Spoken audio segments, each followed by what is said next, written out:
আসসালামু আলাইকুম, কেমন আছেন আমার ইউটিউব পরিবার? দেখেন ভাই, আমার এই চ্যানেলের বয়স 3 মাস। আর আমি এই চ্যানেলে কি সেটিং করি আর কি বৃত্তান্ত আজকে তোমাদেরকে আমি জানাবো, কিন্তু এই ভিডিওটায় আমি জানাতে পারছি না, ভিডিওটা অনেক লং হয়ে যাবে। নেক্সট ভিডিওয় তোমাদেরকে জানিয়ে দেবো। ততক্ষণের মধ্যে তোমরা আমার এই চ্যানেলটাকে সাবস্ক্রাইব করে একটা লাইক করে রাখবেন।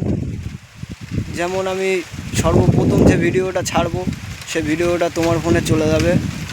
আর সত্যি কথা বলতে ভাই, আমার এই চ্যানেলে আমি খুব মেহনত করেছি, অনেক অনেক সেটিং করেছি। যেসব সেটিংগুলো তোমাদের নেক্সট ভিডিওয় আমি দেখাবো। আমার একটা ভিডিও চলে গিয়েছে 28,000 কে, একটা ভিডিও গিয়েছে 22,000 কে। ইনশাল্লাহ এইভাবে আমাকে সাপোর্ট করতে থাকে, ভালোবাসতে থাকো। আমি ইনশাল্লাহ তোমাদেরকে ভালোবাসবো, সাপোর্ট করব। এই পর্যন্তই থাকলো। আসসালামু আলাইকুম গাইস, সবাই চ্যানেলটা সাবস্ক্রাইব করে দেবে। নেক্সট ভিডিও সর্বপ্রথম তোমার কাছে চলে যাবে। এই পর্যন্ত।